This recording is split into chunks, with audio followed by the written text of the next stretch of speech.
Hello students, myself Jignesh Chadbar and I welcome you all to the lecture series of Basic Engineering Drawing, or you can say Engineering Graphics. Today we will discuss about a very important topic of Basic Engineering Drawing, that is ellipse by arc of circle method. Friends, you can see a problem statement on your screen. Major axis AB and minor axis CD are 100 mm and 70 mm long respectively. Draw ellipse by arc of circle method. Friends, यहाँ पे आपको दो dimension दिए हुए हैं. First one is a major axis that is AB of 100 mm and second one is a minor axis CD that is 70 mm. So first of all we have to draw a major axis worth 100 mm. उसके नाम हम देंगे A और B. Okay, 100 mm के बीच से 50 mm से हम 35 mm above and 35 mm below हम ड्रॉ करेंगे माइनर एक्सिस कुछ इस तरह से. Friends, now using your compass you have to take a dimension of AO and draw a arc from C point on AB line like this. You will find a 2 point here. First one is a F1 and the second one is a F2. तो इस तरह से आपको दो focus point मिल जाएंगे, F1 और F2. कैसे मिले? तो हमने AO को रेडियस लेके C के ऊपर से AB लाइन पे उस तरफ और इस तरफ हमने आर्क लगाया, तो हमको AO के तरफ F1 मिल गया और यहाँ पे BO की तरफ F2 मिल गया.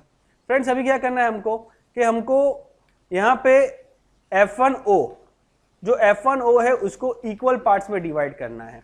ठीक है, तो यहाँ पे हमने F1O को 5 इक्वल पार्ट्स में डिवाइड कर दिया.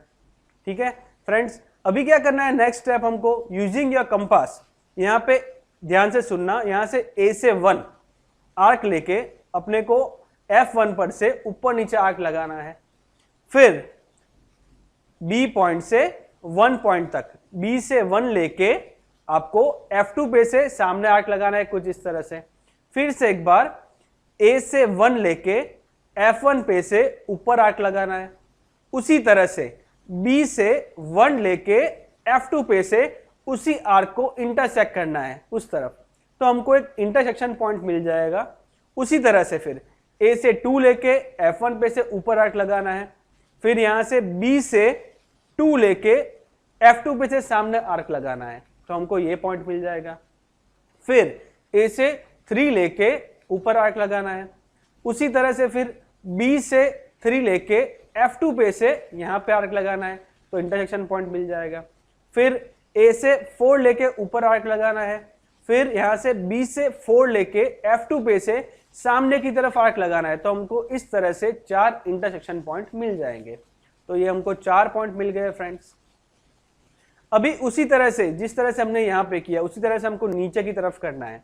ठीक है, A से 1 लेके नीचे आर्क लगाना है. फिर B से 1 लेके F2 पे से नीचे की तरफ आर्क लगाना है. उसी तरह से 4 पॉइंट लेना है. उसी तरह से उल्टा करना है यहाँ पे. ठीक है, A से 1 लेके F2 पे से ऊपर नीचे आर्क लगाना है. फिर B से 1 लेके F1 पे से सामने की तरफ ऊपर नीचे आर्क लगाना है. तो कुछ इस तरह से हमको ये पॉइंट्स मिल जाएंगे. यहाँ पे हम नंबर देंगे P1, P2, P3 and P4. ठीक है, तो इस तरह से हमको कर्व मिल गया. उसी तरह से हम इस तरह से भी वही सेम प्रोसीजर अप्लाई करेंगे, तो यहाँ पे भी हमको 4 पॉइंट मिल जाएंगे. ठीक है, उसी तरह से हम नीचे भी वही प्रोसेस अप्लाई करेंगे जिस तरह से हमने देखा, तो नीचे भी हमको 4 पॉइंट मिल जाएंगे. इस तरफ भी हमको 4 पॉइंट मिल जाएंगे. तो ये सभी पॉइंट को हम कनेक्ट कर लेंगे यूजिंग अ फ्रेंच कर्व.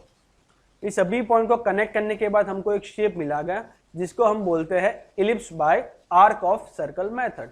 दोस्तों, यहाँ पे डायमेंशन देना बहुत ही इंपॉर्टेंट है. तो हमने यहाँ पे major axis and minor axis के डायमेंशन दे दिए हैं. यहाँ पे मेजर एक्सिस है हमारा 100 mm एंड हमारा माइनर एक्सिस है 70 mm. तो इस तरह से आप ellipse using arc of circle method से ड्रॉ कर सकते हैं.